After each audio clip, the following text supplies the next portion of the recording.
Je commence par les procurations. Procuration de Madame Isabelle Varnian en faveur de Madame Beuglen. Procuration de Madame Marley Françoise en faveur de Madame Sylvana François. Procuration de Karl-Marie Rose en faveur de Denise Ordener. Procuration de Jean-Yves Ordener en faveur de moi-même. Procuration d'Alexis Laure en faveur de M. Reichert. Procuration de M. Villemain en faveur de Mme Rousti. Et procuration de Rita Rending en faveur de Christophe Gilles. Voilà. Nous commençons par l'approbation du PV des deux PV des 30 novembre et 24 décembre 2015.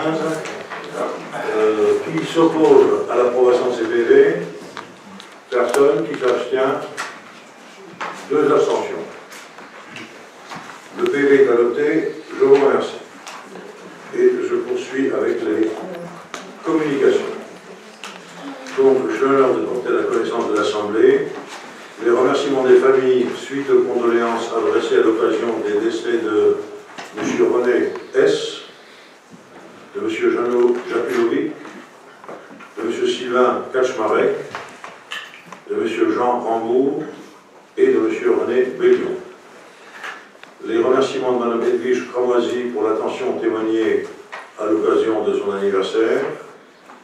Les remerciements des membres du Conseil de fabrique de Bois-Richard pour la réparation du chauffage de l'église. Le courrier de M. le sous-préfet en date du 25 janvier 2016 concernant les modalités de remplacement d'un conseiller communautaire démissionnaire. L'arrêté préfectoral numéro 2016 DCTHI du 12 février 2016 portant modification des statuts du syndicat d'électricité de l'Est-Mosellan suite à l'adhésion des communes de Carmin, de Dijon, de l'Hôpital et de Porcelet.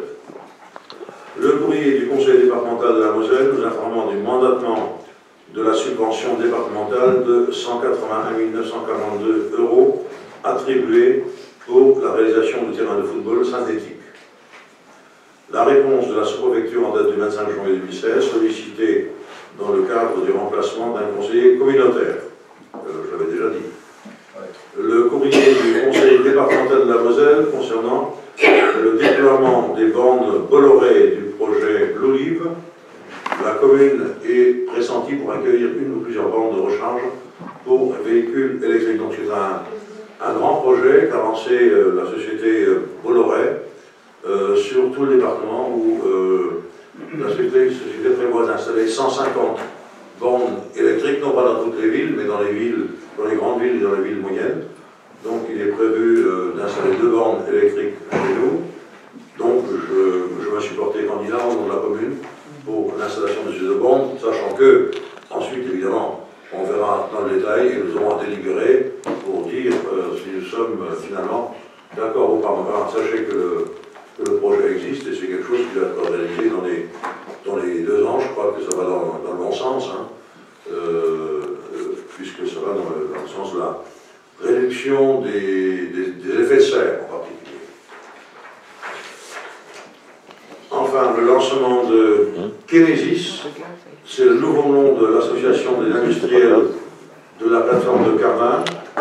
Kenesis est une plateforme industrielle internationale orientée vers la chimie à forte valeur ajoutée, l'énergie et les matériaux innovants. Dispersée sur 2 sites, à savoir la plateforme chimique de Carmin et le Composite Park de Porcelet, elle propose un plateau unique puisqu'elle accueille à la fois des activités classées Céveso et des activités de recherche et développement. Ces objectifs, renforcer la compétitivité et promouvoir l'attractivité de la plateforme en vue de l'accueil de nouveaux investisseurs.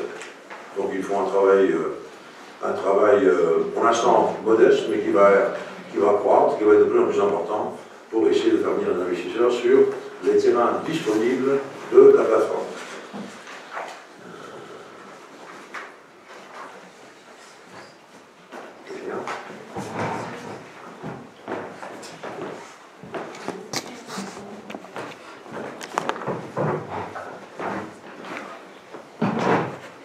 Voilà, alors avant d'aborder de vous lever pour, attendez, pour respecter une minute de silence en mémoire de M. Gribaud, l'ancien premier adjoint de Lusignan, qui a été à l'origine du renouveau de notre charte de jumelage avec la commune de Lusignan, il y a maintenant quelques années déjà, et en particulier avec Roland.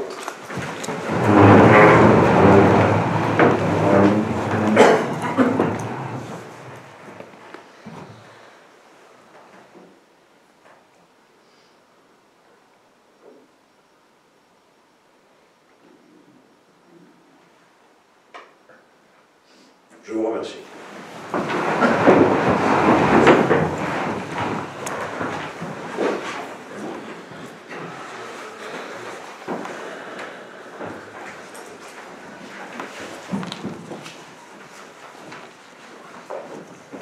Voilà, nous allons aborder le point numéro 1 de l'ordre du jour qui concerne donc l'installation d'un nouveau conseil municipal suite à la démission. Donc le conseil est informé de la démission de M. Jean-Marc Lang de ses fonctions de conseiller municipal de la commune de l'Hôpital par lettre reçue en mairie le 22 décembre 2015. Conformément aux dispositions de l'article L2121-4 du Code général des collectivités territoriales, la démission est définitive dès réception par le maire. M. le sous-préfet en a été informé par courrier en date du 23 décembre 2015. En application de l'article L270 du Code électoral, le candidat venant sur une liste immédiatement après le dernier élu est appelé à remplacer le conseil municipal élu sur cette liste, dont le siège devient vacant pour quelque cause que ce soit. C'est donc Mme Sylvie Herré, qui est présente aujourd'hui en sa qualité de suivante de la liste pour vous et avec vous, qui doit être installée dans ses fonctions de conseillère municipale. Voilà, c'est fait. Nous lui souhaitons la bienvenue.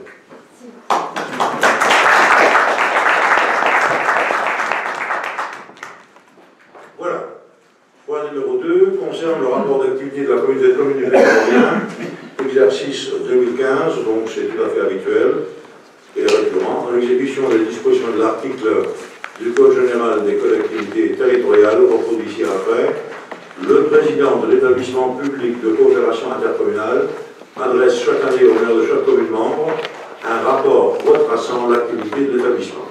Ce rapport fait l'objet de la communication par le maire au conseil municipal en séance publique, au cours de laquelle les délégués de la commune à l'organe délibérant de l'établissement public de coopération intercommunale sont entendus. Le président de l'établissement public de coopération intercommunale peut être entendu à sa demande par le conseil municipal de chaque commune membre ou à la demande de ce dernier. Les délégués de la commune rendent compte au moins 2 fois par an au conseil municipal de l'activité de l'établissement public de coopération intercommunale. Le conseil municipal de l'Hôpital est invité à prendre acte du rapport d'activité 2015 de la communauté de communes du Pays-de-Maurienne et de faire état de ses remarques au prochain conseil municipal. Voilà. Alors ce rapport, vous l'avez eu. Est-ce qu'il y a des remarques?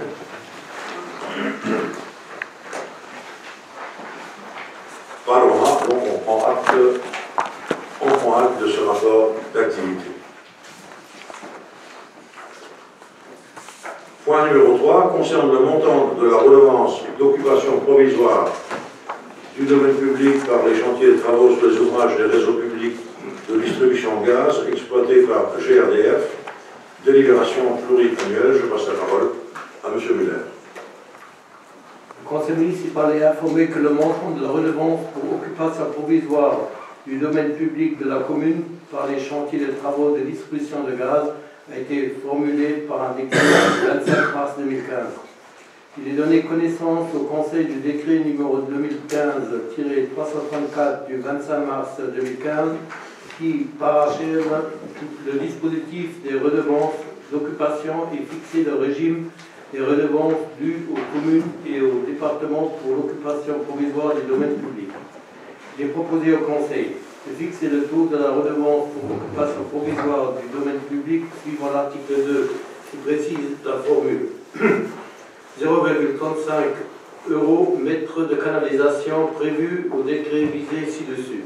Que le montant de la redevance soit revalorisé automatiquement chaque année par application du linéaire de canalisation arrêté au 31 décembre de l'année N-1. Bon, ça ne va pas nous rendre beaucoup plus riches. Hein. 0,35. Voilà. Des questions? Oui. La redevance, là, était à combien avant? Non, c'est une nouvelle disposition. Ah, c'est une nouvelle disposition. Ça n'existait pas. Ça n'existait pas, quoi. Ah, on voit bien, le décret date du 25 mars 2015. Donc maintenant, il est mis en application. Et donc, c'est la première fois que nous délibérons sur ce point. Celui-là qui se met sur le réseau, il y a 0,35 € le mètre, donc ça fait 2 mètres, 70 centimes, 70 centimes. Ça coûte plus cher en papier et en timbre que... Non. Bien, voilà. Alors, qui s'oppose à ce taux? Personne. Qui s'abstient? 4 abstentions. Je vous remercie. Nous passons au point suivant, donc le point numéro 4. Contrat de fourniture d'électricité. Je passe la parole à M. Béat. L'ouverture à la concurrence des secteurs de l'énergie au niveau de l'Union européenne, la loi NOM, nouvelle organisation du marché de l'électricité, du 7 décembre 2010, prévoit la fin des tarifs réglementés de vente pour les installations dont la puissance excède 36 kVA. Depuis le 1er janvier 2016, pour les collectivités territoriales, il est obligatoire de mettre en concurrence les fournisseurs d'électricité. Il a été décidé de souscrire l'offre d'énergie d'EDF pour une durée d'1 an, à partir du 01-03-2016 au 28-2-2017, pour les sites suivants: stade de foot, salle des temples, ancien bâtiment IFEM, tennis, gymnase. Un prix du marché fixe sera appliqué à toute la durée du contrat. Heure pleine d'hiver, 4,443 € kW. Heure creuse d'hiver, 3,261 € kW.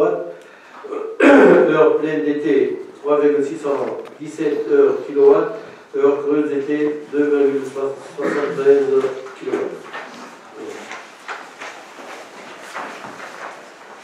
Abonnement par mois, 35,530 € hors taxe.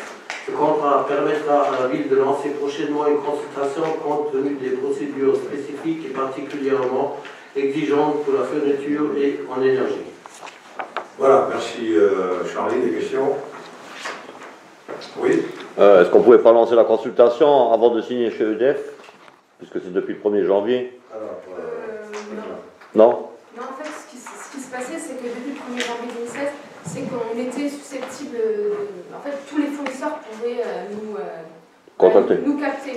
Et voilà, par mesure pour sécuriser le truc, on allait chez EDF où les prix étaient, on va dire, vraiment de manière très légère supérieure à ce qu'on payait actuellement.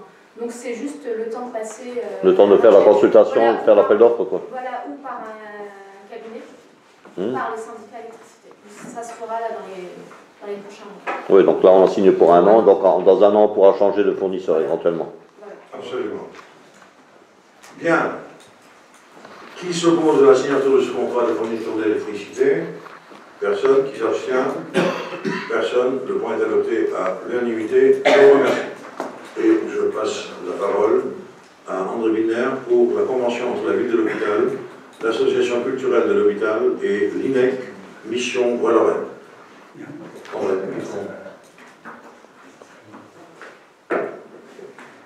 Vous êtes appelé à vous prononcer sur le projet de convention entre la ville, l'association culturelle de l'hôpital et l'INEC, Mission Bois-Lorraine, Institut européen de chant choral, qui permettra la réalisation d'une manifestation le 28 juin prochain.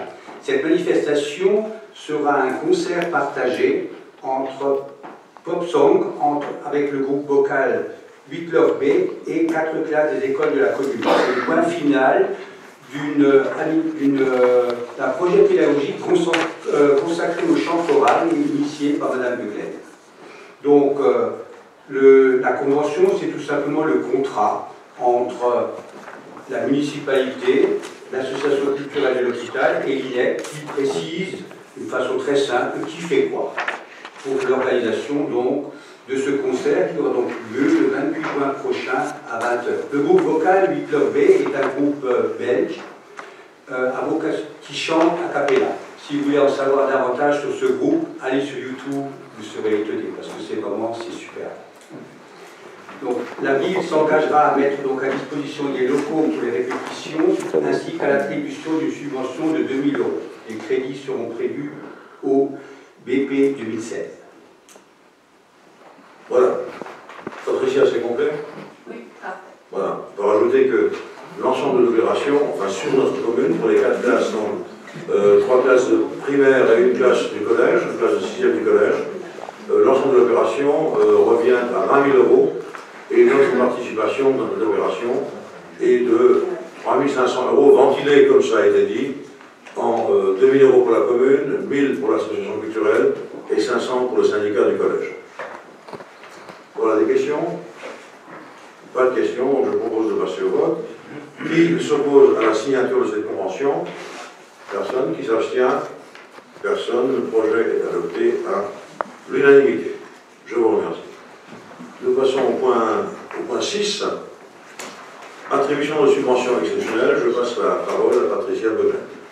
Il est proposé d'octroyer une subvention exceptionnelle de 300 € à la SSE, Association de parents d'élèves de l'école Pierre Philips, pour l'achat de jeux de société dans le cadre d'interventions en classe et sur le temps périscolaire. Les crédits nécessaires seront inscrits lors du vote du budget 2016 à l'article 67-45. Voilà, des questions?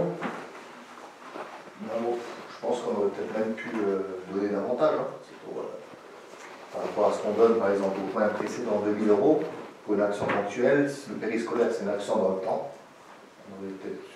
Vous auriez pu peut-être donner un peu plus que 300 €. Je ne sais pas quel est le... Donc la demande était de 300 €. Ouais, ah, c'est la demande. Ouais. En fait, ils veulent investir dans des jeux de société. Ils jouent à ces jeux sur le temps scolaire parce qu'ils ont un projet. Par contre, ils s'engagent à faire quelques animations dans le cadre périscolaire. Voilà. Mais leur demande était de 300 €. Ah, de 300 €. Ouais, pas plus. Ils ont déjà investi de leur côté et ils voulaient qu'on y participe aussi. Bien, qui s'oppose au versement de cette subvention? Personne. Qui s'abstient? Personne. Le point est adopté à l'unanimité. Je vous remercie. Nous passons au point B, RAZED. Patricia. Une demande de subvention exceptionnelle a été adressée à la commune par le réseau d'aide spécialisée aux élèves en difficulté RAZED, intervenant sur la ville pour un montant de 1 084,83 € pour soutenir son action. Cette contribution destinée à prendre en charge les frais de fonctionnement a été calculée au prorata des élèves scolarisés dans les 3 écoles de l'hôpital. Il est proposé au conseil municipal d'autoriser le versement de cette subvention de 1 084,83 €. Les crédits nécessaires seront inscrits lors du vote du budget 2016 à l'article 67-45. Donc là, le RAZED, c'est donc le réseau d'aide qui est composé d'enseignants spécialisés, de psychologues scolaires et d'enseignants qui interviennent dans les troubles du comportement. Il faut savoir que depuis la rentrée 2016, on est rentré en réseau d'éducation prioritaire et le RAZED a été mobilisé prioritairement sur les écoles de l'hôpital Carlin. Et donc, depuis 2 ans, ils ne nous avaient pas sollicité. Maintenant, ils devaient investir dans des kits de tests pour tester les élèves, leurs compétences et leurs difficultés. Donc, la commune de Carlin contribue aussi et la commune de l'hôpital participe aussi à l'achat de ce matériel. Merci Patricia. Des questions? Pas de questions.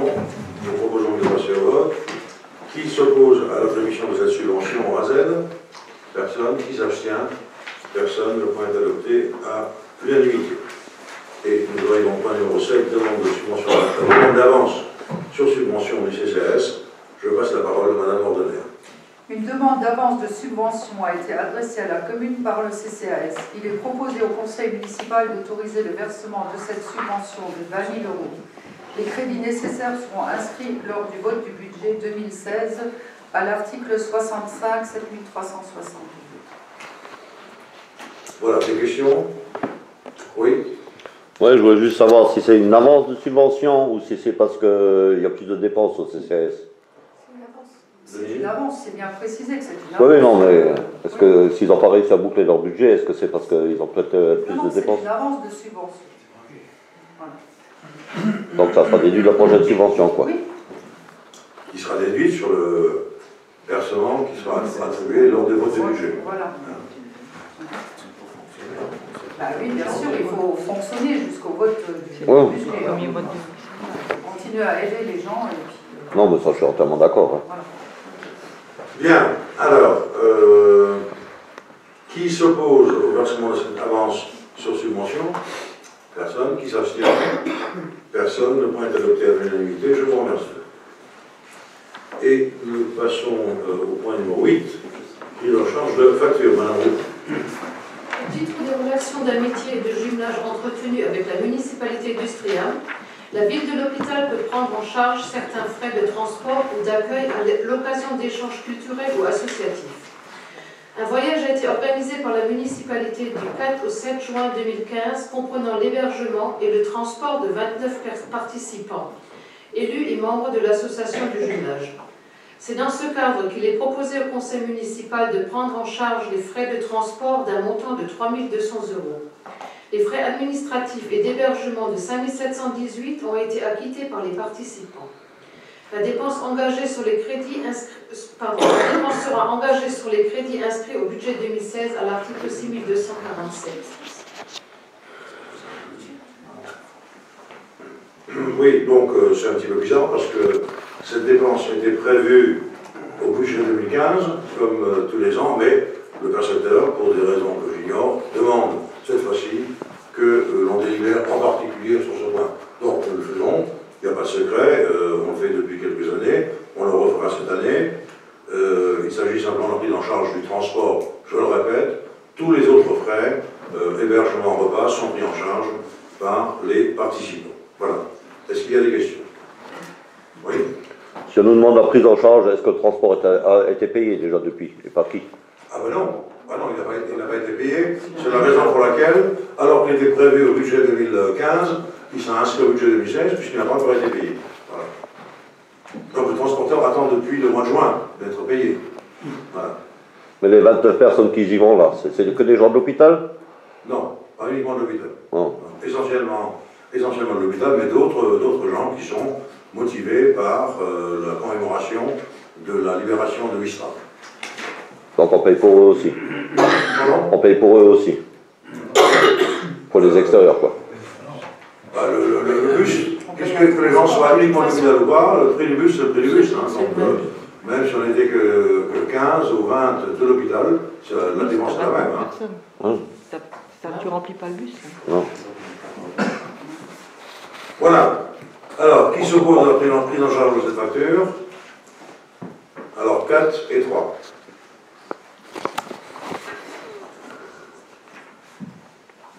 Qui s'abstient? Personne. Le point est adopté. Je vous remercie. Nous en arrivons au point numéro 9. Ouverture anticipée de crédit en section d'investissement, préalablement au vote du budget. Je passe la parole à Roland Thiel. Dans le cadre de la continuité du service public exécutif, que, entre le 1er janvier 2016 et le vote du budget, engager, liquider et mandater les dépenses d'investissement sous réserve d'une autorisation spéciale du conseil municipal et dans la limite du quart des crédits d'investissement ouverts dans l'année budgétaire précédente. Sur cette base, il convient d'autoriser l'ouverture anticipée en début d'investissement pour l'exercice 2016 des crédits suivants. Donc sur les chapitres 269, 15 000 €, ce qui représente 25% de 110 310, et sur le chapitre 227, 12 959 €, qui représente 25% des 51 838 €, tout simplement pour continuer à payer les factures sur des opérations d'investissement engagées. Voilà, des questions? C'est une délibération qu'on prend tous les ans et qu'on prend dans toutes les communes, de toute façon. Alors, qui s'oppose à la logique de ce... Oui, j'ai entendu vos remarques. En fait, le CGCT explique jusqu'au quart. Donc on peut oui, j'ai dit c'est moins que le quart, mais voilà. il a dit ça représente En dans fait, ta question, il a dit on est largement en dessous. Voilà, Je l'ai dit, hein, voilà, mais c'est bizarre, ça représente pas 25%. Voilà, en dessous, on est à Non, c'est 25%. pour faire face en fait. Oui, non, il n'y a pas de souci, mais on n'atteint pas les 25%, on est en dessous, on est bien d'accord. C'est vrai. C'est jusqu'à 25% maximum. Voilà. Qui s'oppose à l'adoption de cette ouverture anticipée de crédit? Personne. Qui s'abstient? Donc 4 et 3 d'abstention.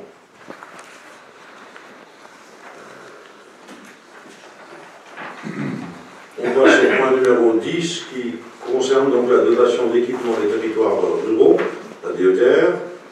Il a été décidé de solliciter l'État au titre de la dotation d'équipement des territoires ruraux pour les 3 projets suivants: zone de loisirs, équipement informatique des écoles, aménagement du tennis club. Alors, le sous-préfet, dans chacun de ses discours publics, rappelle qu'il dispose de beaucoup d'argent, puisque la dotation globale des communes a été baissée de façon drastique.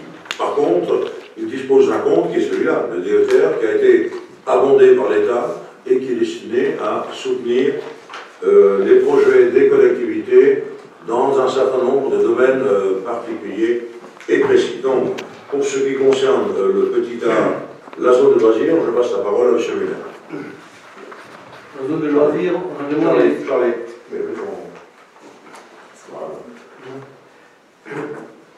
La zone de loisirs, nous avons demandé des subventions à la DETR, 174 000 €, département Amitaire. Comment?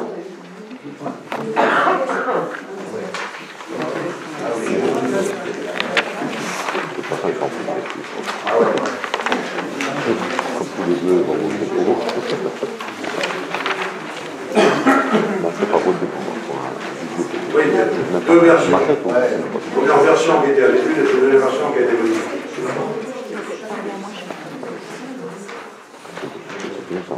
Voilà, Charlie, tout super à la bonne.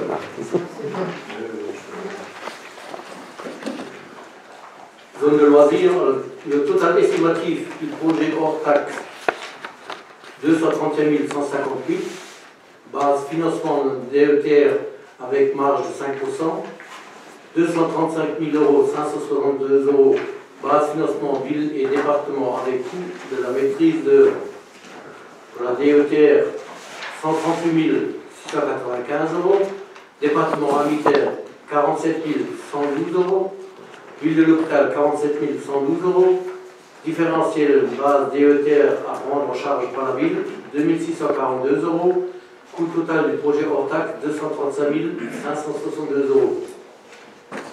Voilà, donc je rappelle qu'il s'agit du projet piscine, donc réalisation d'un bassin piscicole dans l'ancienne piscine, réalisation d'une aire de jeu et construction d'un chalet, le tout devant être mis à disposition, enfin c'est le projet actuel, à une association de pisciculture qu'on est en train d'essayer de créer, et puis pour mise à disposition aussi de toutes les associations de la ville qui voudraient ensuite s'en servir, l'utiliser pour un week-end, pour quelques jours, enfin etc. Voilà. Un petit peu comme ça existe, puisqu'on a visité l'ancienne piscine de Foldomont, et donc il y a un projet de ce type qui fonctionne déjà là-haut, et donc voilà, donc on essaie de faire quelque chose qui soit une zone de loisirs, on veut que ça reste une zone verte pour la population de l'hôpital. Est-ce qu'il y a des questions? Oui. Est-ce qu'on pourrait avoir une maquette de ce projet ou une élaboration? Est-ce que vous avez déjà fait quelque chose? On a, oui. C'est possible d'avoir cette maquette ou qu'on sache au moins. C'est un premier projet, c'est une première ébauche, mais évidemment, on en a besoin pour déposer les demandes de subvention. Hein. Oui, puis nous, pour savoir un peu ce qu'on vote aussi. D'accord. Hein, quand même. On vous rejoindra au compte rendu. Merci. Voilà, d'autres questions? Pas d'autres questions? Je propose donc de passer au vote. Qui s'oppose à cette demande de subvention? Personne. Qui s'abstient? 4 abstentions. Je vous remercie. Nous passons au point B. Acquisition d'un matériel et de logiciel pour les écoles, pour la première informatisation des écoles dans leur mission pédagogique. Je passe la parole à Patricia Belon. Donc, il a été demandé une subvention de 18 000 € dans le cadre de la DETR, de 18 000 € à la ville de l'hôpital, donc pour un montant total de 36 000 €. Participation de chacune des entités de la préfecture 50%, ville de l'hôpital 50%. Voilà, donc c'est un peu plus simple. Hein. Acquisition de matériel informatique pour les questions? Pas de questions, je vous propose de passer. Ah, pardon. Juste pour savoir, la subvention de la préfecture, elle est automatique ou vous avez... Ah non, Ah, c'est une sollicitation pour l'instant. C'est simplement la demande. D'accord, c'est juste la demande. Mais la sous-préfecture demande une délibération du conseil municipal. Ah, d'accord, c'est juste une demande, ouais. Voilà, c'est pas le maire seul qui demande, il faut que le conseil municipal soit d'accord pour dire ben, on est d'accord avec ce projet et on demande une participation financière de l'État. D'accord. Voilà. Hein, c'est écrit d'ailleurs sollicité, hein, regardez. Ouais, c'est pour ça, j'ai juste. Voilà. Bien, alors, qui s'oppose à ce projet? Personne. Qui s'abstient? Personne. Donc, ce point est adopté à l'unanimité. Je vous remercie. Et nous passons au point numéro C, donc aménagement tennis. Je passe la parole à Gilbert Barbian. Donc, vous avez demandé une subvention à la DETR de 25 000 €, à la ville de l'hôpital 25 000 €, un total de hors taxe 50 000 €. C'est-à-dire, au remplacement pour le tennis, au remplacement de 15 radiateurs à forte transformation d'énergie pour la toiture ci-dessus de la mezzanine, lieu d'accueil des spectateurs et en très mauvais état et des problèmes d'étanchéité et d'isolation. Il est également prévu d'améliorer l'état extérieur du site pour l'aménagement des arbres. Voilà, pour ceux qui connaissent, donc, il y a un projet, tu l'as dit, donc d'étanchéification du toit, et ensuite d'aménagement de l'espace qui est situé à l'intérieur, en hauteur, qui est un lieu de stockage à l'heure actuelle, mais qui doit devenir demain un espace pour les spectateurs pour voir les matchs de tennis qui se jouent à l'intérieur. Est-ce qu'il y a des questions? Pas de questions? Oui. Si le DETR mettait cette somme, enfin refusait. On revoit le projet. On revoit le projet à la baisse en fonction de notre budget. Hein?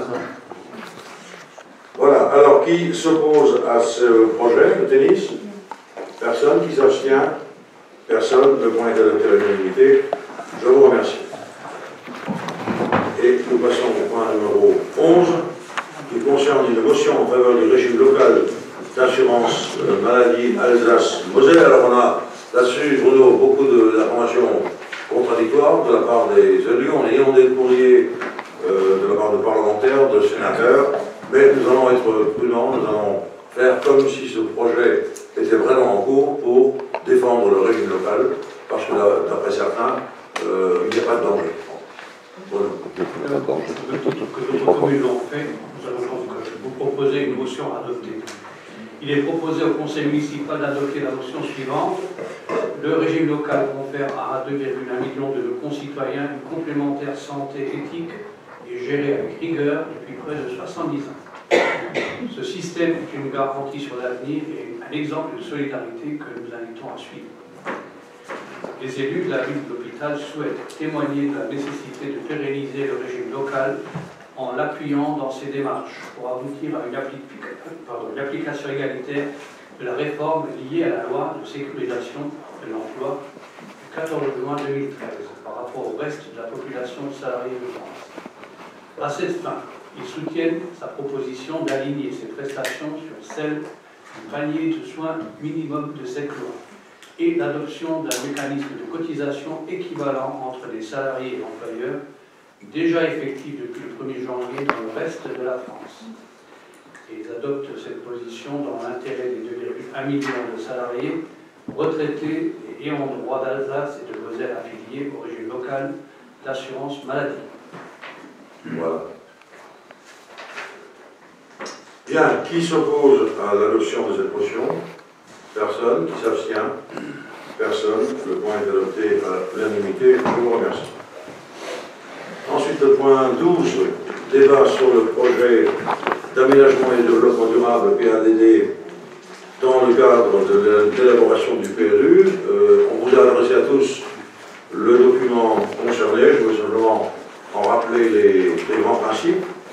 Le conseil municipal a prescrit lors d'une délibération datant du 8 octobre 2014 l'élaboration du plan local d'urbanisme de la commune de l'hôpital en remplacement de l'actuel plan d'occupation des sols. Je rappelle que si nous n'avions pas engagé cette étude qui doit aboutir impérativement avant le mois de mars 2017, c'est l'État qui aurait pris l'initiative de nous imposer son propre PLU. Donc, le choix que nous avons fait d'entamer cette procédure de réalisation du PLU nous laisse encore une petite marge de manœuvre, certes de plus en plus étroite, en raison des lois du Grenelle de l'environnement, qui ont pour objectif d'empêcher le développement urbain en périphérie des villes et de conserver le maximum d'espace vert dans le cadre d'un projet environnemental.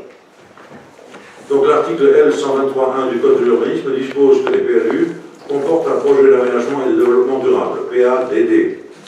Selon l'article L123-1-3 du Code de l'urbanisme, ce PADD définit les orientations générales d'aménagement, d'équipement, d'urbanisme, de paysage, de protection des espaces naturels, agricoles et forestiers, et de préservation ou de remise en bon état des continuités écologiques. Il arrête les orientations générales concernant l'habitat, les transports et les déplacements, le développement des communications numériques, l'équipement commercial, le développement économique et les loisirs, retenus pour l'ensemble de l'établissement public de coopération intercommunale ou de la commune. Il fixe les objectifs chiffrés de modération de la consommation de l'espace et de lutte contre l'étalement urbain. Conformément à l'article L123-9 du Code de l'urbanisme, les orientations générales du PADD doivent être soumises au débat du conseil municipal au plus tard 2 mois avant l'examen du projet de plan local d'urbanisme. Monsieur le maire présente alors le projet d'aménagement et de développement durable, adressé à chaque conseiller préalablement à la réunion du conseil municipal. Après cet exposé, monsieur le maire déclare le débat ouvert. Voilà, donc il est appelé à prendre acte de la tenue du débat sur les orientations générales du PADD, conformément à l'article L123-18 du Code de l'urbanisme. Donc il n'y a pas de vote. De toute façon, il y aura une enquête publique qui sera organisée. Il y aura des réunions publiques aussi sur l'ensemble du plan local d'urbanisme. Il convient que tous les administrés soient bien au courant de ce projet important, véritablement important pour la commune. Alors, il doit de plus, je rappelle, s'inscrire dans le SCOT, le schéma de cohérence territoriale, qui regroupe, pour mémoire, la communauté d'agglomération de Forbach, la communauté de communes de Fréhin-Merlebac, la communauté de communes du Varent et la communauté de communes du Pays d'Avoria. Donc, il y a une double contrainte. Il y a une contrainte qui vient de l'État à travers les lois du Grenelle de l'environnement, à travers le SCOT, et quand ça arrive chez nous, tout notre projet doit s'inscrire dans ce cadre-là. Alors, il y a ici quelques personnes qui siègent, enfin, Roland, Bruno, Marie-Lucie, André, Jean-Louis, Gilbert, voilà. Alors, pour donner un exemple, c'est que pour le développement urbain, pour ce qu'on appelle les zones urbanisables, nous avons identifié un certain nombre de territoires qui ne sont pas très nombreux, puisque vous savez, notre commune n'est pas très grande, 440 hectares avec une urbanisation massive partout, donc on dispose de peu de terrain pour le développement urbain, pour la construction. Eh bien, je ne parle pas des dents creuses. Les dents creuses, ce sont les territoires situés, les terrains situés entre 2 maisons d'habitation. Hein, donc, ça, c'est évident que ce sont les premières choses qu'il faudrait pouvoir confier à l'urbanisation, plutôt que des terrains qui sont plus vastes et qui sont libres et qui constituent des poumons verts. Donc, notre première approche a abouti à choisir 8 hectares de terrain sur 440, ça fait 2%, pour l'urbanisation. Eh bien, on a rencontré les responsables de la préfecture, les responsables de la DDT, Direction départementale du territoire. C'est beaucoup trop. On a été obligé de réduire à 4 hectares. Un des motifs, c'est que notre démographie est en perte de vitesse. Elle est plutôt aujourd'hui, je dirais qu'elle est plutôt stagnante, puisqu'on est passé de 6067 habitants en 99 à 5500 en gros aujourd'hui, mais ça semble quand même se stabiliser. Et donc, par-dessus le marché, nous avons une centaine de logements inoccupés. L'objectif du PLU, c'est aussi de rénover l'habitat ancien pour permettre la revitalisation des centres-villes et pour empêcher l'extension urbaine. Il faut savoir que sur l'ensemble du SCOT, Forbach, Merlebac, Saint-Avold, sur l'ensemble du SCOT, il y a 9000 logements libres. Hein, donc c'est considérable. Et donc les communes qui ont aujourd'hui des projets d'extension, ce sont surtout des communes rurales. Hein, Machonne, la Chambre, où il y a beaucoup de territoires, eh bien elles vont voir qu'elles aussi leurs projets freinés, voire empêchés, au nom du principe que je viens d'évoquer. Voilà, donc on aura de toute façon l'occasion de revenir là-dessus, mais je dois ouvrir un débat, donc je vous écoute.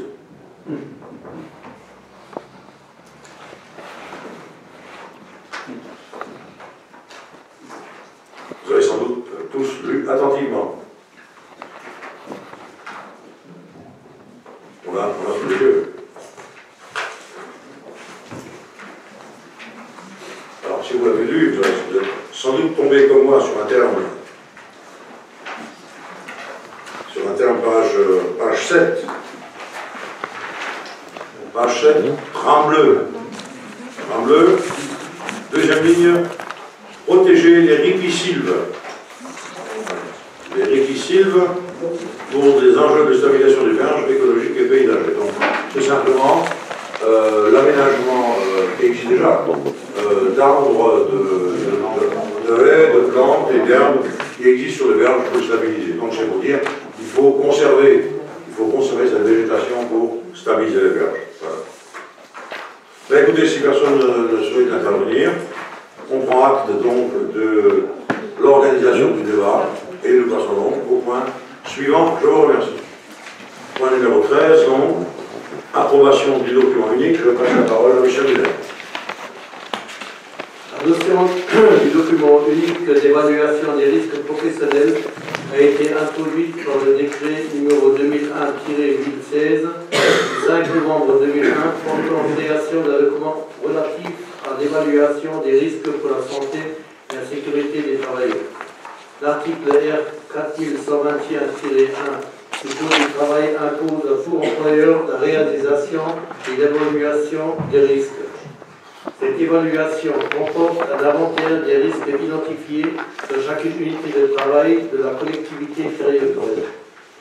Le document unique et la transposition écrite de cette évaluation qui permet de lister et de hiérarchiser les risques pouvant nuire à la santé et à la sécurité de tout agent territorial. Ce document doit faire l'objet de réévaluation régulière au moins une fois par an et à chaque fois une unité de travail a été modifiée.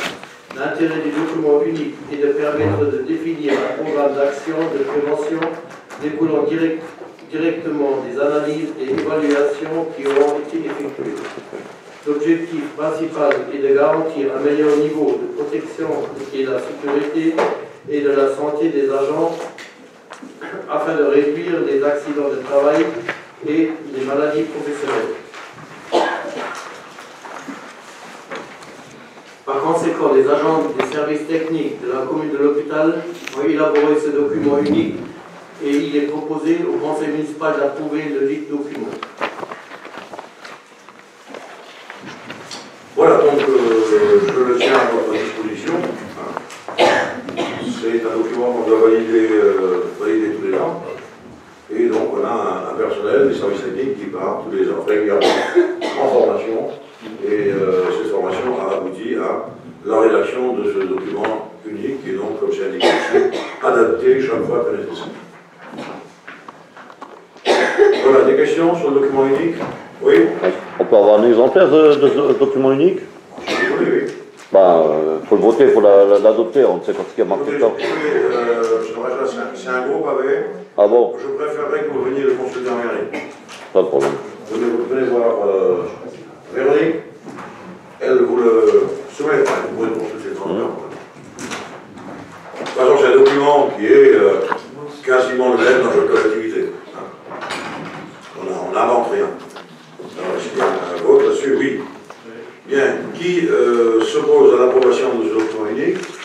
Personne. Qui s'abstient? Personne. Donc, le document est approuvé à l'unanimité, moi, Mme Eric, qui l'intervient.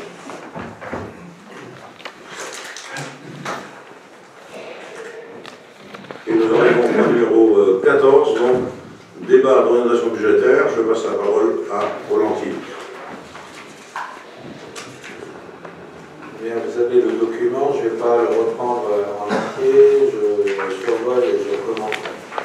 Donc la loi du 7 août 2015 portant nouvelle organisation territoriale de la République, loi NOTRe, a modifié dans son article 107 les dispositions du Code général des collectivités territoriales relatives au débat d'orientation budgétaire. Ainsi, à présent, les communes de plus de 3500 habitants ont désormais l'obligation de présenter chaque année à leur assemblée délibérante un rapport d'orientation budgétaire portant sur les orientations budgétaires de l'exercice, les engagements pluriannuels, ainsi que sur la structure et la gestion de la dette. Le rapport d'orientation budgétaire devra annuellement être transmis aux représentants de l'État dans le département, ainsi qu'au président de l'établissement public de coopération communale dont la commune est membre. Ce rapport devra également faire l'objet d'une publication sur le site internet de la commune, ce afin d'améliorer la transparence de la gestion publique et l'information des citoyens. Le présent rapport d'orientation présentera donc trois parties: le cadre de l'élaboration du budget, la rétrospective financière des années 2011 à 2015 et les premiers éléments de prospective budgétaire dans laquelle s'insère le budget 2016. Pour le contexte économique et financier, vous le connaissez aussi bien que moi, vous suivez les informations et simplement il faut en tenir compte de ce contexte économique parce qu'il permet d'éclairer les conditions d'exécution du budget à venir. En effet, l'environnement économique peut avoir des conséquences souvent importantes sur les budgets des collectivités territoriales. Ainsi, dans la zone euro, depuis fin 2014, la reprise s'est généralisée à l'ensemble de la zone euro, aucun pays n'affichant de croissance négative. La croissance de la zone euro pourrait ainsi atteindre 1,7% en moyenne en 2016. En France, après 3 années de croissance faible, en 2015, la croissance française a été soutenue par la progression de la consommation des ménages, favorisée par les gains du pouvoir d'achat induits par la baisse du prix du pétrole. Donc ça donne des fluctuations générales. En 2016, puis 2017, les experts s'accordent à dire que la reprise pourrait se confirmer. Quelles incidences du projet de loi de finances 2016 pour les collectivités?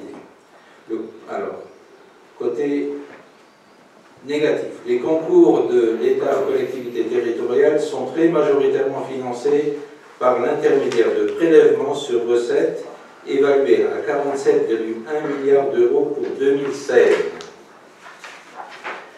Sur les 3,67 milliards d'euros de baisse de ces prélèvements, 3,3 milliards sont imputables à une baisse de la dotation globale de fonctionnement. Donc, ce nerf d'alerte, c'est le point négatif qui nous touche depuis plusieurs années. On n'aurait pas le répéter depuis 2011, puisqu'on va le revoir dans les tableaux qui vont suivre. Deuxième point négatif, la péréquation est renforcée. Vous vous souvenez que l'année dernière, au moment du vote du budget, curieusement, il nous manquait 80 000 euros qu'on a compensés par des dépenses en moins au cours de l'exercice précédent. Eh bien, force est de constater que, je lis, en matière de péréquation horizontale, la montée en puissance du fonds de péréquation intercommunale et communale se poursuit. Ce fonds assure une redistribution des ressources des ensembles intercommunaux les plus favorisés vers les plus défavorisés. Le montant, donc, en 2016, est fixé à 1 milliard d'euros contre 780 000 euros l'an dernier. Ça, c'est au niveau national, mais le point négatif précédent dit que la baisse des dotations se poursuivait, et comme on est malgré tout encore considéré comme une commune nantie, eh bien le fonds de péréquation va nous frapper à nouveau. Juste 2 secondes, on va préciser qu'il y a une appréciation variable de la chose. Il semblerait que cette année, effectivement, nous soyons plutôt dans la partie basse de la courbe, puisque nous avons, malheureusement pour nous, le malheur de nous situer parmi les plus plus riches des communes pauvres et les plus pauvres des communes riches. Voilà, donc, d'une année sur l'autre, ça varie. On ne connaît pas encore les chiffres sur 2016. J'espère qu'on aura une bonne nouvelle, mais en théorie, c'est comme tu viens de le dire, la participation de la péréquation devrait augmenter. C'est la tendance générale en tous les cas. Donc ça, 2 points négatifs, bien compris, et quand même un point qui pourrait être positif, on verra à l'usage, le relèvement du taux de fonds de compensation de la TVA. Les dépenses d'entretien des bâtiments publics et de la voirie payées à compter du 1er janvier 2016 sont maintenant éligibles, c'est-à-dire qu'on pourra récupérer la TVA sur ces dépenses, ce qu'on ne pouvait pas faire précédemment. Deuxième point positif, création d'un fonds d'aide à l'investissement local. 300 millions d'euros gérés par les préfets pour accompagner le développement des communes de moins de 50 000 habitants et 200 millions d'euros pour maintenir la dotation d'équipement des territoires ruraux. Vous avez vu tout à l'heure qu'on a voté des demandes de subvention de puissance. Donc à son niveau de 2015, le montant de la DETR était de 816 millions. Non, pour 2016, la DETR serait d'un montant affiché de 816 millions contre 616 millions en 2014. Donc il y a une progression. Ce qui nous a encouragés on y reviendra d'ailleurs plus tard, à solliciter les subventions, puisque c'est ce que dit le préfet, j'ai de l'argent mais vous ne le demandez pas, on va le demander, on ne sait pas si on l'aura. Alors, qui paye toutes ces mesures, enfin ces 2 mesures nouvelles? Les recettes fiscales, une faible revalorisation des bases fiscales, les valeurs locatives servant à la base des impôts directs connaîtront une revalorisation relativement faible pour 2016 de 1%. Ce taux de revalorisation forfaitaire des valeurs locatives correspond à l'inflation prévisionnelle pour 2016. Alors, qui paye, forcément, comme toujours, je pense que vous ne faites pas d'illusion. Voilà, là, si vous tournez la page 5, vous arrivez sur des tableaux, puisque on aborde maintenant l'état de la section de fonctionnement. Donc le premier tableau du haut, vous pouvez constater l'érosion depuis donc, le compte administratif 2011, où on était à 5 863 000, on passe à 5 344 000, soit une perte, une érosion de 8,85% au fil de ces années. Vous constaterez également dans la deuxième ligne, chapitre 12, le montant des frais de personnel qui, lui, ne cesse de progresser, mais je vous annoncerai tout à l'heure une bonne nouvelle, oui, dans l'équivalent sens des économies, mais il est logique que cette ligne progresse, puisqu'il y a glissement de vieillesse technicité, donc les agents qui sont employés sont contents d'avoir une bonification annuelle et la prise en compte de leur ancienneté. Vous verrez également sur la ligne des recettes, 74, dotation les subventions, il y a une baisse notoire, donc depuis plusieurs années, on passe de 1 688 000 à 1 171 000, donc une perte de 30% au cours de ces années. Et on va le voir également tout à l'heure, dotation globale de fonctionnement 74,11. On n'arrête pas de le répéter, les chiffres se confirment, malheureusement, on ne peut pas les réinventer. 1 196 000 euros en 2011, on passe donc en dotation globale de fonctionnement en 2015, on est passé en 2015 à 680 000, soit une perte de 43%. Je crois que le tableau parle de lui-même, et si vous voyez la courbe, le deuxième tableau, vous avez en rouge l'évolution des recettes de la commune, et vous avez en bleu l'évolution des dépenses de la commune, liées à l'augmentation notamment des frais de personnel, puisqu'on essaie de freiner sur tous les bouts. La partie qui reste disponible entre ces deux lignes devrait être ce qu'on consacre, c'est la différence, c'est ce qu'on est censé consacrer à l'investissement. Donc si vous faites le différentiel en 2011 et que vous voyez le différentiel, je n'ai même pas besoin de le calculer, vous voyez qu'on va finir par se croiser. On va essayer de rester parallèle, mais la marge de manœuvre, elle est ténue. On n'a pas tout compris de marge de manœuvre. Ce que dit le texte, d'ailleurs, la ville de l'hôpital est confrontée à une forte baisse de ses recettes de fonctionnement. En comparaison à 2011 et 2014, on constate une baisse de près de 9%. Les dépenses, quant à elles, ont évolué de 6%, dû essentiellement à la masse salariale qui a progressé de plus de 5%.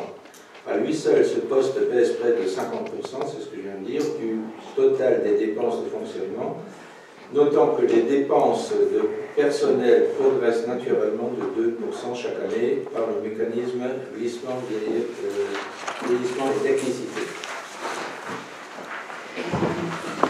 Donc c'est la commentaire du deuxième tableau, donc avec cette situation nuit à la capacité d'autofinancement de la ville, c'est ce que je viens de dire, en affectant directement le virement de la section de fonctionnement vers la section d'investissement. Moins on peut transmettre, moins on pourra investir. Tout en maîtrisant les dépenses de fonctionnement, la ville a fait le choix pour 2016 de revaloriser ses recettes fiscales. Il a été décidé de ne pas faire évoluer les taux, mais de réduire l'abattement général. L'abattement spécial resterait inchangé. La baisse de l'abattement général doit générer 90 000 € de recettes fiscales nouvelles, ce qui atténuera faiblement l'effet de baisse de la dotation globale de fonctionnement de 2015. Bon, vous avez une nouvelle fois le tableau sous une autre forme de l'évolution de la dotation globale. L'inflation prévue en 2016 est de 1%. Cela va avoir également un impact sur le coût des dépenses de fonctionnement. Par ailleurs, la ville contributrice, je me répète, la ville contributrice du Fonds national de péréquation des ressources intercommunales et communales, cette obligation viendra elle aussi alourdir les dépenses de fonctionnement. En 2015, le versement effectué par la ville était de 114 679 €. On prévoit une augmentation de 28%. On n'a pas le verdict définitif, hein, la perception est en retard également, donc on n'a pas les éléments, mais si ces 28% s'avéraient exacts, la contribution pour 2016 passerait à 146 789 €. Donc ça confirme effectivement ce que je viens de dire. La gestion optimale des deniers publics est une ligne de conduite que la ville s'impose. La maîtrise des dépenses de fonctionnement sera de ce fait renforcée en 2016. Ainsi, globalement, la diminution des charges à caractère général devrait se poursuivre. La maîtrise des charges de personnel par le non-renouvellement des départs et l'optimisation patrimoniale. C'est ce que je voulais dire tout à l'heure. La bonne surprise, c'est que l'augmentation régulière de la masse salariale devrait être un tout petit peu freinée, puisqu'on a, vous savez, notre ancien directeur général des services, Jean-Jacques Gross, est parti à la retraite et ne sera pas remplacé. On a eu également un ouvrier qui est décédé au cours de l'année écoulée qui n'est pas remplacé.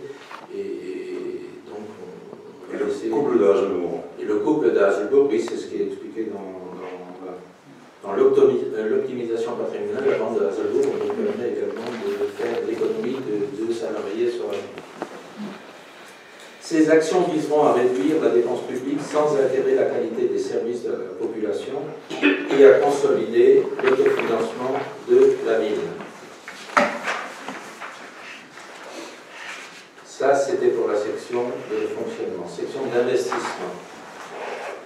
L'endettement de la commune est maîtrisé et sécurisé. Vous avez la courbe de l'endettement de la commune.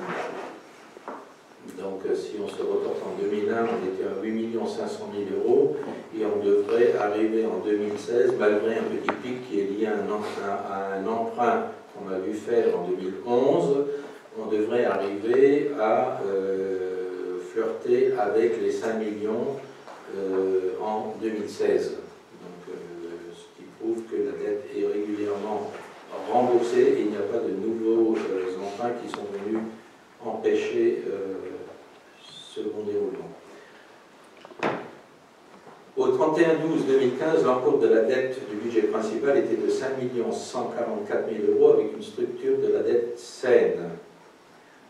Techniquement, 100% des emprunts sont en catégorie 1A de la charte Gisler. Vous irez voir sur Internet, je ne la connais pas bien, mais bon, apparemment on est bien placé au niveau sécurité concernant la dette. La baisse de l'encours se poursuivra en 2016 avec l'extinction d'emprunts en 2015. La ville a rencontré des établissements bancaires en 2015 afin de renégocier certains emprunts, les taux de marché étant actuellement très attractifs. Livret A, 0,75%. Cette renégociation aurait offert un double avantage, minimiser les frais financiers de la collectivité par une baisse des taux d'intérêt et optimiser son encours par des remboursements anticipés ou par la réduction d'échéance. La procédure de renégociation a malheureusement été interrompue en raison des fortes pénalités auxquelles la ville devrait faire face. Donc il semblerait qu'effectivement, on a fait le maximum, on va essayer de renégocier, mais si on tire encore plus bas, ça va nous coûter plus cher que ça ne va. L'investissement général, le poids de la dette ne doit pas faire obstacle à la nécessité d'investissement. Ainsi, pour chaque projet, la ville s'appuie sur les subventionnements possibles, État, département, fonds de soutien. Les projets pour lesquels la commune attendait les financements, vous l'avez entendu tout à l'heure, ont été menés à terme grâce à l'amélioration des relations entre la commune et le conseil départemental. Au cours de 2015, les subventions concernant la transformation du Puy 2, le City-Stade et le terrain de football ont été versées. La finalisation du parking se soldera l'enveloppe Pacte 2. Donc nous serons à jour des attentes de subventionnement du département jusqu'au Pacte 2. La municipalité entend continuer à mener et à finaliser des efforts d'investissement pour une qualité de vie et une attractivité de la commune. Donc il s'agit de la poursuite des projets en cours, finalisation du parking aérien rue du Général Ordener, à Bois-Bichard, l'installation de la maison de la petite enfance, l'entretien des bâtiments communaux, le démarrage des travaux de viabilisation de l'impasse des sports. On attendait la fin de l'hiver, ça devrait démarrer prochainement. Les travaux envisagés pour 2016, vous les avez pour certains votés, pour d'autres abstenus tout à l'heure, la création d'une zone de loisirs, le réaménagement du tennis club, l'équipement informatique des écoles, je rajoute l'extension du columbarium, l'aménagement des aires de jeu à l'école maternelle Bois-Richard et rue des Genêts, réfection de différentes voiries si le budget le permet, et lancement d'études sur la réfection de la rue de Carlin. Tout ça, en répondant à la question de M. Reichstadt tout à l'heure, les subventions sont demandées. Si les subventions sont octroyées, les opérations pourront être inscrites au budget et réalisées. Si elles ne le sont pas, il faudra attendre la crédit. Voilà, je vous remercie. Ah non, j'ai un projet, pardon. La gestion engagée jusqu'ici a permis à la commune de tenir une situation financière saine et de mener des indications nécessaires à l'amélioration du cadre de vie. Le budget 2016 va s'inscrire dans un contexte national contraint qui nous amènera à nouveau à engager les services dans plus de rigueur de gestion et dans la recherche permanente de réduction de la dépense. Les élus ont donc choisi de fonder leurs orientations budgétaires sur les préoccupations essentielles sans réduire le périmètre du service public. Ainsi, malgré les contraintes budgétaires, les investissements devraient se poursuivre. Parmi les priorités, soutenir la vie associative locale, accompagner la réussite éducative, préserver la tranquillité publique à laquelle aspirent les habitants, sont autant d'engagements que nous souhaitons tenir et qui verront le jour en 2016. Notons que la commune, membre de la communauté de communes du Pays Naborien, prévoit de fusionner avec la communauté de communes du centre mosellan. L'année 2016 permettra à ces deux entités de définir les périmètres de compétences et d'action de la future communauté d'agglomération. Ce rapprochement impactera, on l'espère tout au moins, positivement le calcul de l'attribution de la compensation versée à la ville. Le budget prévisionnel qui doit faire suite à ce débat d'orientation, donc le budget prévisionnel 2016, sera présenté lors du conseil municipal du 23 mars 2016. Et maintenant, je vous remercie. Merci, Roland. Donc, il n'y a pas eu de demande d'intervention concernant ce DOB. Donc, on en reste là pour cette présentation. L'ordre du jour... Moi, j'aurais juste une question. J'aurais juste une question. Oui. Au sujet de la taxe qui reste maintenue. L'abattement, étant donné qu'il diminue, ça fait une augmentation de combien à peu près? Ben, on l'a dit, 90 000 € sur l'ensemble de la ville. Alors, combien ça va faire par personne, je ne peux pas vous le dire. C'est très variable. Ça dépend de beaucoup de certains. Pour une majorité de personnes, ça n'aura aucun impact. Pour d'autres, ça aura un impact. Je rappelle que le centre de commune, il faut savoir, la moitié des habitants ne payent pas les taxes parce qu'ils ont des revenus trop faibles. Moi, je paye. Moi aussi. Voilà, donc l'ordre du jour est largement révisé. Je vous remercie et je lève la séance. Bonne soirée à tous.